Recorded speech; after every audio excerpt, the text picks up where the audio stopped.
Salut les hobbyistes, je suis John de Game of War Studio et aujourd'hui on va bricoler ensemble, je vais vous montrer comment préparer une figurine en résine.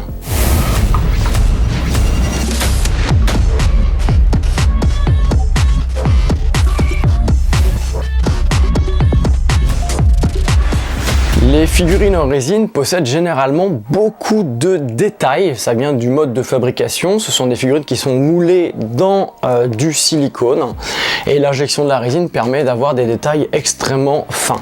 Par contre, il y a souvent du travail à faire, c'est-à-dire retirer les pièces, les morceaux qui ont permis de faire l'injection, les carottes, de nettoyer des lignes de moulage, il y en a puisque vous avez un moule qui se referme donc de cette manière-là avec une injection à l'intérieur de résine.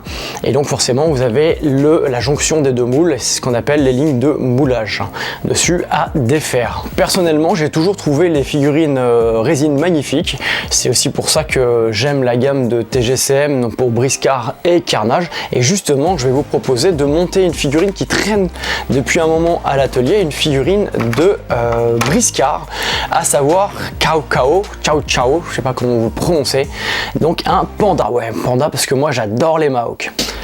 Je trouve ces figurines absolument magnifiques. Ici vous avez une boîte avec une monture, son cavalier, la même figurine à pied puisqu'on peut descendre durant le jeu. Je les trouve vraiment belle, ça fait très longtemps en plus que je voulais faire cette figurine là, et puis l'occasion suite à la vidéo de Briscard qu'on a faite sur la chaîne que je vous invite à aller voir, je me suis dit je vais vous faire un tutoriel de montage de figurines puisque c'est quelque chose qui revient très souvent sur la chaîne et les gens sont souvent pas inquiet mais dubitatif par rapport aux figurines résine quand on compare aujourd'hui avec ce qu'on peut avoir en plastique, en qualité plastique. Moi je trouve vraiment qu'elles ont, et là je parle pas que pour TGCM mais de manière générale, une finesse qu'on n'a pas forcément dans du plastique, quoique ça commence à arriver, mais honnêtement la résine reste bien au-dessus pour l'instant au niveau détail, au niveau vraiment c'est des détails, là sur les packs d'armure vous avez des tout petits détails etc et tout, c'est des détails qu'on ne trouve pas souvent, très souvent sur des figurines plastiques parce que ça vient aussi du mode de fabrication. L'inquiétude qu'il y a aussi souvent c'est le fait qu'on reçoit des pièces qui sont tordues comme celle-ci. Il n'y a pas d'inquiétude, il suffit de les tremper dans l'eau chaude, attention de ne pas vous brûler les doigts, les tremper dans l'eau chaude, d'après de les passer sous l'eau froide en les maintenant pour la refiger et elle revient correctement à sa place. Moi j'aime beaucoup aussi les figurines résine parce que je trouve que ça se convertit bien, il suffit de les découper donc à la pince ou avec le Dremel et une petite scie circulaire et ça se convertit relativement bien. Alors je vais vous montrer dans cette vidéo comment préparer cette figurine, comment monter cette figurine pour qu'elle puisse partir à la peinture. Donc là on a une figurine qui est arrivée comme ça, il manque le socle parce que je l'avais déjà retiré de la boîte. On a différents petits éléments et là il y avait la selle qui était cassée. Ça pas d'inquiétude, ça se colle très bien à la super glue, donc ça va se coller à la super glue classique, donc pas du tout de colle plastique, hein. La résine ce n'est pas du plastique, donc utilisez de la super glue classique. Et là en l'occurrence je vais coller ça comme ça, hop, pour le réparer, c'est de l'autre sens bien sûr. Voilà, et après ça se ponce sans aucun problème. Et la particularité, moi quelque chose que j'aime bien, c'est que j'utilise de l'OB1, c'est un accélérateur de colle super glue. Ça peut faire des petites traces blanches mais ça se nettoie facilement, il faut le faire avant la peinture surtout. N'utilisez pas si vous avez peint vos figurines contraste à la contraste avec ça, ça se dissout la contraste. Et ça peut aussi faire des marques blanches sur certains plastiques, donc attention, faites des tests avant, vous faites des tests sur une grappe. Voilà, et donc là j'ai réparé ce qui était endommagé. Et donc vous voyez ici j'ai des petites carottes d'injection. Ça, ce sont des petites carottes d'injection. Voilà, donc là vous voyez la figurine en gros plan. Ici j'ai une petite carotte d'injection. Ici j'en ai encore une ici. Ce sont des supports. Voilà, donc ça il faut les retirer à la pince coupante et au couteau de modélisme. Et après il va y avoir des lignes de moulage. Alors là elles sont plutôt discrètes hein, et il suffit de les poncer. Vous voyez on en voit une ici, une ligne de moulage. Donc on voit la manière dont est moulée la figurine dans ce sens là. Voilà, et ça c'est des petites choses à défaire au grattoir, je vais vous montrer, au scalpel ou au papier à poncer. Pour que ça aille vite, on peut aussi le poncer avec un grain plus gros et après finir avec un grain plus fin. Donc je disais de prendre une pince coupante, hop, on vient Alors prenez une pince qui a un rebord plat. Évitez les pinces qui sont grosses et rondes comme celle de Games. Prenez des pinces qui sont très fines, plates. C'est beaucoup plus facile d'être précis, de ne pas endommager la figurine et puis de pas faire une coupe, excusez-moi l'expression, dégueulasse. Donc voilà, donc là j'ai coupé. Pareil ici, je vais venir ici en bordure, je vais couper. On peut le faire aussi avec un couteau de modélisme, il n'y a pas de souci. Prenez toujours, quand vous préparez vos figurines résine, prenez toujours des lames bien neuves, bien affûtées pour pas vous blesser. Attention de ne pas vous couper. L'idéal c'est de porter un grand anti-coupure dans la main, surtout quand on n'est pas habitué, dans la main qui tient la figurine, comme ça si jamais vous venez à déraper, vous n'allez pas vous blesser. Ça coûte pas cher, en plus on en trouve même chez Action maintenant une paire de gants anti-coupure. Donc là vous venez travailler, hop, pour défaire toutes les petites pièces. Souvent vous avez aussi des sortes de petits scories de plastique à droite à gauche que vous avez dans la figurine. Alors vous pouvez prendre un pinceau, un gros pinceau ou autre et venir la brosser pour défaire toutes les petites scories qui sont dessus. Et ça ressemble à des petites peaux transparentes, un peu comme des feuilles OCB. Bah voilà, ça vous les virez. Les feuilles OCB, il y en a qui ont la référence, j'ai vu il y en a qui ont ri là derrière là. Et donc voilà, du coup vous balayez tout ça. Vous pouvez faire ça avec une vieille brosse à dents aussi. Moi j'utilise le gros pinceau, je trouve ça efficace, de manière à bien préparer votre figurine. Alors ici on a encore, n'hésitez pas à passer, bien frotter. La brosse à dents ça marche bien, franchement c'est quelque chose qui est assez efficace. Pour les lignes de moulage que vous avez en dessous, alors là je vais utiliser un papier spécifique. J'utilise un papier, c'est un P600. Le P600 c'est un papier à carrosserie. Pourquoi? Parce que ça permet d'effacer avec délicatesse les détails sans les abîmer, enfin les détails, les lignes de moulage sans les abîmer, sans abîmer la figurine qui est en dessous. Et ça fait tout lisse, et ça évite d'avoir des rayures de gros grains. Si vous prenez un grain qui est plus gros, il faudra de toute façon finir avec un grain qui est plus petit. On peut aussi le faire avec une Dremel. Donc une Dremel c'est une petite machine électrique, mais attention parce qu'on a très vite tendance à appuyer trop, à creuser la figurine et après à aller détruire en fait les détails. L'idéal je trouve que c'est d'utiliser le scalpel, donc l'outil de modélisme, et de défaire très délicatement avec l'outil modélisme les lignes de moulage. Vous pouvez utiliser aussi un grattoir métallique comme ce que propose Game Workshop. Game Workshop propose en fait des grattoirs comme ça métalliques. Vous pouvez aussi en utiliser et passer comme ça sur la figurine. Alors attention, les figurines en Siocast, si vous faites ça, vous allez les pourrir. Le Siocast, c'est ce qu'on peut trouver notamment chez Infinity, donc Corvus Belli. Vous allez les pourrir, ça va vous faire des pluches de partout. Il vaut mieux pas utiliser le grattoir. Ça marche plutôt bien sur les figurines plastiques. Sur les figurines résine, il faut tester avant, et le Siocast, il faut surtout éviter. Pareil, là vous voyez, du coup j'ai ici une petite carotte d'injection, je la coupe. Je fais ça sur toutes mes pièces, ça c'est hyper important de bien préparer toutes ces pièces, de bien les regarder de manière à pas avoir, au moment où vous allez avoir sous-couché la figurine, vous apercevoir en fait qu'il reste des scories d'injection, des petites carottes et autres. Ça c'est vraiment important de bien tout regarder pour ne pas avoir de blague au moment de la sous-couche. Voilà, une fois que je me suis assuré que toute la figurine est correctement, ah bah regardez, ça commence bien, là il reste un petit bout ici, est correctement nettoyée de toutes les carottes, les scories d'injection et autres, et bien du coup je vais pouvoir passer au montage. Alors là, certains vont d'abord nettoyer à l'eau savonneuse parce qu'il faut savoir que comme ça vient du silicone, c'est un peu gras, la sous-couche peut ne pas accrocher correctement. Donc certains nettoient d'abord toutes les pièces et assemblent après. Moi généralement j'assemble et je nettoie par la suite à l'eau savonneuse ma figurine de manière à pouvoir avoir une figurine complète et puis rectifier les mises en place des petites pièces qui sont un peu tordues en étant complètement montées sur la figurine. Concernant le montage, on peut tiger une figurine en résine, surtout une grosse figurine, pour que les pièces restent bien assemblées. Qu'est-ce que tiger? Tiger, c'est tout simplement percer les deux parties à assembler avec un fourré, le même diamètre de préférence, faites attention de ne pas vous tromper. Utilisez un fourré qui est adapté aussi à la tige que vous allez utiliser. Vous pouvez utiliser du fil de fer, du petit bois, il y en a qui utilisent des cure-dents, ou là moi j'utilise de la tige plastique en l'occurrence, et qu'après vous allez assembler à l'intérieur des deux trous que vous allez faire pour pouvoir assembler les deux parties fortement, donc à la super glue. Par la suite, s'il y a un tout petit peu d'écart, vous pouvez utiliser de la green stuff liquide, de la green stuff en pâte, n'importe quel type de pâte qui vous permet de reboucher sur les pièces assemblées. Alors en l'occurrence là, comme il ne va pas y avoir pour moi beaucoup de mouvement sur la figurine, je ne vais pas tiger la figurine. Par contre, une figurine comme celle-ci, vous avez un bras en l'air ou autre, il faut avec le poignet qui est en l'air, vous pouvez la tiger si vous avez peur que ça bouge. Souvent aussi, on va tiger la figurine sur un socle. Alors là, c'est pas son socle, le socle est plus petit, mais on peut la tiger sur un socle en perçant sous le socle et en rentrant des piquets, des cure-dents, piquets à brochette, des fils de fer et pareil sous les pieds pour qu'elle tienne bien sur le socle. Comme ça, quand on va la manipuler, on va pas l'arracher, la décoller du socle. C'est des choses qui sont pratiques, surtout c'est des figurines qui peuvent être lourdes aussi. Voilà. Là, en l'occurrence, je vais pas tiger parce que j'ai pas nécessité de tiger cette figurine par rapport à sa posture. Donc là, je vais procéder au collage directement. Alors, je vais pas coller la figurine sur le cavalier, sur sa monture, pardon, pour pouvoir justement la modifier par la suite. Je sais pas si je vais lui mettre le casque ou pas, on verra. Je vais par contre coller la main directement sur la figurine dans la position qui me sied.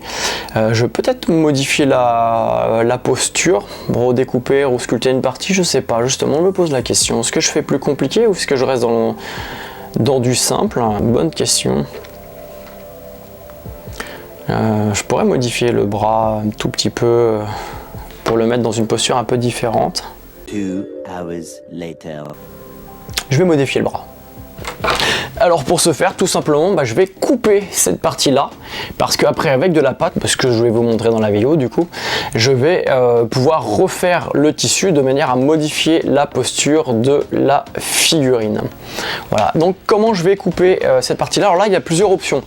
Soit vous avez une pince qui s'ouvre assez grande, soit vous avez cette petite pièce-là, ici, là, c'est en fait un petit disque à diamant qui se met sur le Dremel et qui permet de couper la figurine. Alors petit point sécu, faites attention, portez des lunettes de sécurité quand vous faites ça pour pas prendre des morceaux dans les yeux. Donc là je vais mettre le masque, ça va faire un peu de bruit, je vais mettre le masque, je vais mettre les lunettes. Alors pourquoi le masque aussi? Tout ce qui est résine, que ce soit de la résine d'impression 3D ou pas, c'est toxique à respirer les particules. Donc l'idéal c'est de porter un masque de manière à pouvoir éviter de crever de son hobby. Hop. Hop. Et là on voit plus rien et vous m'entendez plus. Donc là j'ai monté ça là-dessus, je coupe.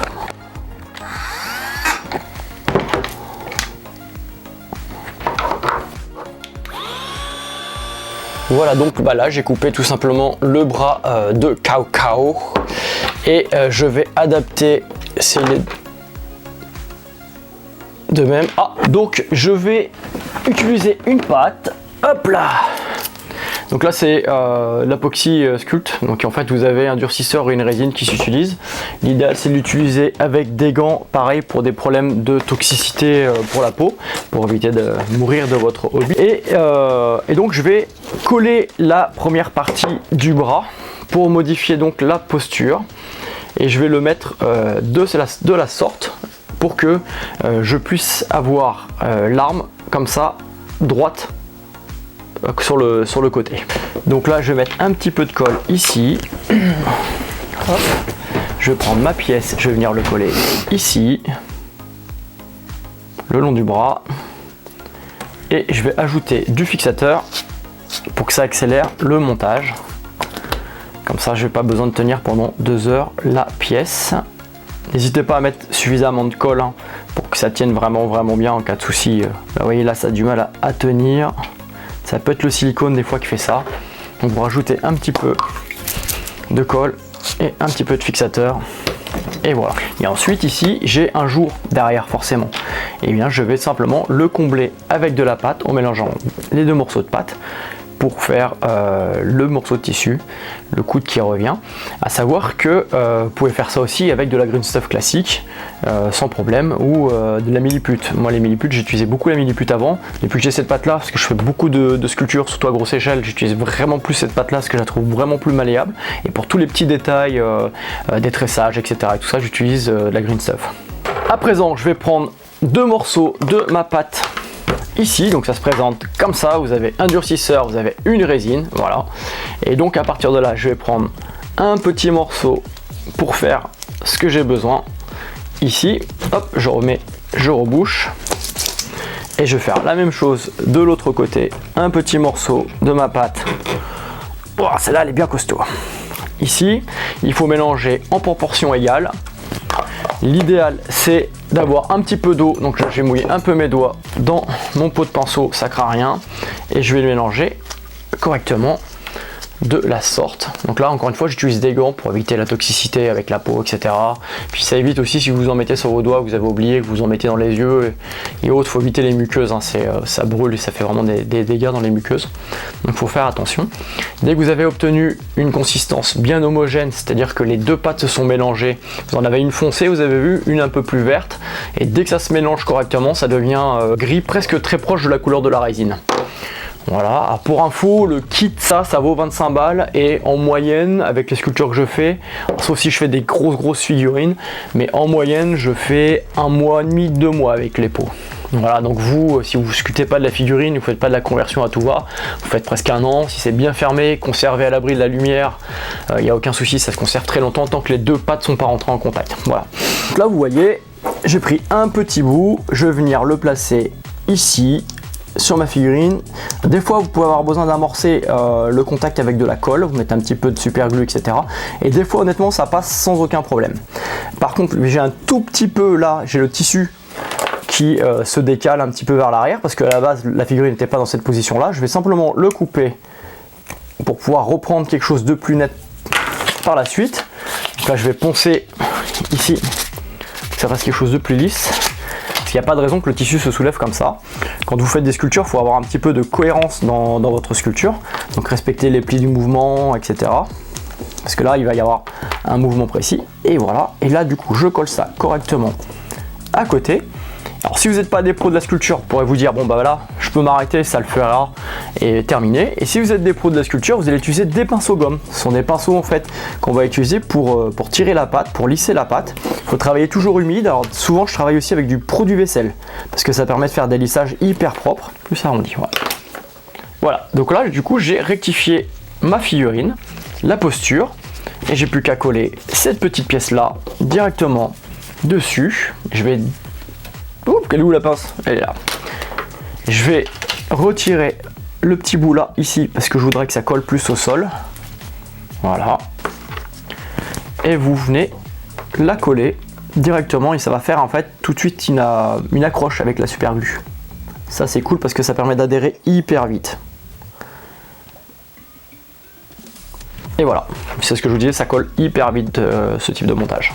Donc là maintenant je vais devoir attendre 24 heures pour que ça sèche complètement, pour que la figurine soit vraiment sèche, qu'il n'y ait pas de souci avec notamment la partie que j'ai sculptée ici, que j'ai refaite du vêtement. D'ailleurs je peux retravailler pendant 2 heures si j'ai besoin ma figurine ici, la relisser, refaire des traits de vêtements, etc. au besoin, sans aucun problème pendant 2 heures. À l'issue de ces 2 heures là, ça sera fini, vous ne pourrez plus du tout la travailler, elle sera trop dure. Le seul moyen après de la travailler dans cet état là, c'est de la poncer. Donc après d'utiliser un papier type P600, etc.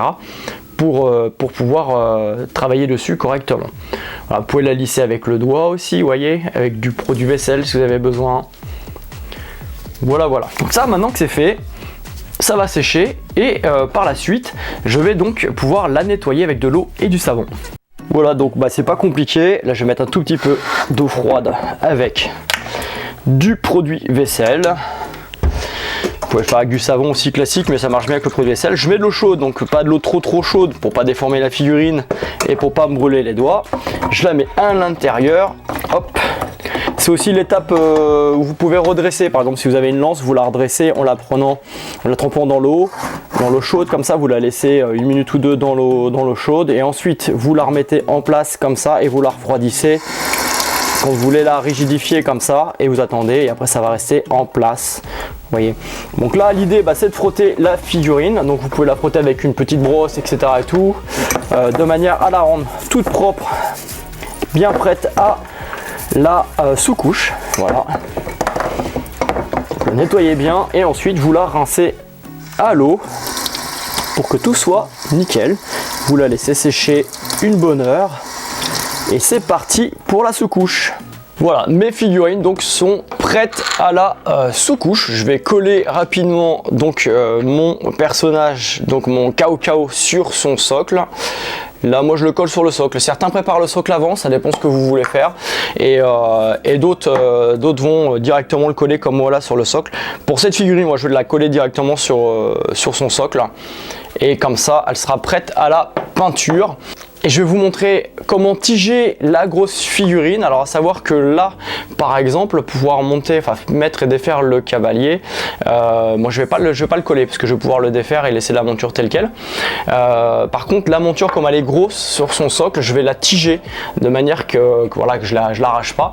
Donc ça c'est pas compliqué, il suffit de prendre donc un fourré de la taille de la tige que vous allez utiliser. En l'occurrence, moi je vais utiliser là du pic à brochette, de faire un trou à l'endroit où vous repérez précisément où est-ce que vous mettez votre créature sur le socle. Vous prenez donc un crayon, vous allez tout simplement faire un tour sur une patte, un autre tour sur une autre, ça marche pas, prenez un marqueur, là je vais prendre un marqueur, hop, voilà, hop, moi je conseille de tiger, voilà, là j'ai fait 2 marques, je vais prendre le Dremel, je vais percer à travers avec le Dremel, donc là je vais percer à travers, donc à travers ici, et après je vais reprendre les trous que j'ai pour faire, ça fait un peu de bruit, hop.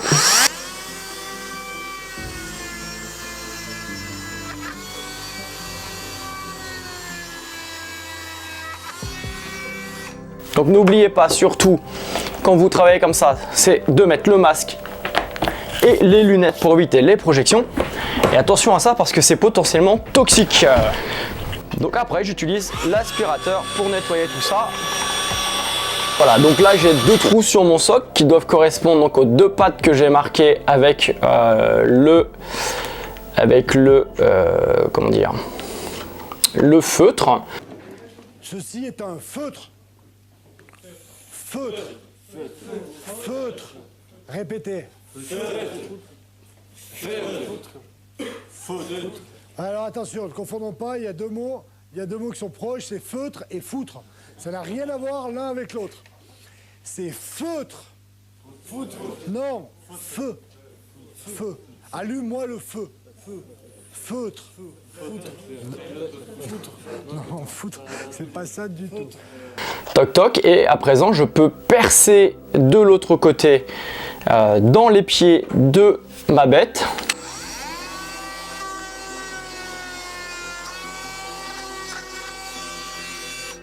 Voilà, donc ça c'est du pic à brochette. Je prends un bout de pic à brochette, je vais aller dans le trou ici, vous voyez, ça rentre parfaitement. Ça peut forcer aussi un petit peu dans le trou ici sous le sabot. Voilà, je vérifie que tout va bien, ça fonctionne. Je vais vider ma colle à l'intérieur. Hop. Je vais mettre mon petit bout de pic à brochette comme ça. Donc là maintenant ça a tigé la patte de mon yak. J'ai mis de la colle. Hop là. Et je vais utiliser moi du fixateur pour accélérer la prise, pour que ça solidifie la prise, et j'attends un tout petit peu. Et je vais faire la même chose avec l'autre patte. Et comme ça ma figurine sera complètement collée, solide sur le socle. Elle va pas s'arracher, surtout que c'est une figurine qui est lourde. Voilà, et après la figurine est complètement fixée sur le socle et elle ne va pas tomber même si je viens la cogner puisqu'elle est tigée. On peut faire la même chose comme je vous disais sur certaines pièces comme sur des poignets, des bras, etc. Souvent sur ce qui est aérien, de peur à le faire tomber, des coups qui sont longs, etc. Voilà, moi je l'ai fait sur cette figurine là pour qu'elle puisse adhérer au socle, je puisse prendre la figurine sur le socle sans problème. Voilà, maintenant vous savez tiger. On peut le faire encore une fois avec de la tige plastique, on peut le faire avec du cure-dent, là j'ai utilisé du pic à brochette, on peut le faire avec du fil de fer. Il y a plein de méthodes pour le faire. À présent, la figurine elle est prête, elles sont prêtes pour la sous-couche. Si jamais vous aviez des petits écarts, comme je disais, utilisez de la green stuff liquide, donc c'est la green stuff en pâte très liquide, hein, pas tout à fait, pas comme de l'eau, dans laquelle vous allez rajouter un tout petit peu d'eau avec le pinceau. Et alors, je vais vous montrer, là c'est celle de Game Workshop, mais il y a d'autres marques qui en font maintenant. On mélange, ça fait de la green stuff comme ça, vert. Voilà, donc vous venez avec votre pâte, votre green stuff ici, vous prenez un petit peu de pâte que vous avez mélangé avec de l'eau et vous venez dans la zone à combler en l'étirant. Ça va rentrer dans les jonctions. Du coup, ça va vous faire des jonctions beaucoup plus propres. Ça fera des trucs un peu moins semblés, moins collés, quoi. Voilà, vous pouvez faire la même chose partout où vous avez des jonctions de pièces, donc les poignées, etc. Vous pouvez même repasser si vous avez besoin sur la pièce par exemple là que j'ai faite pour combler un petit peu les jonctions. Voilà, on peut repasser dessus pour que ça soit tout lisse, tout propre.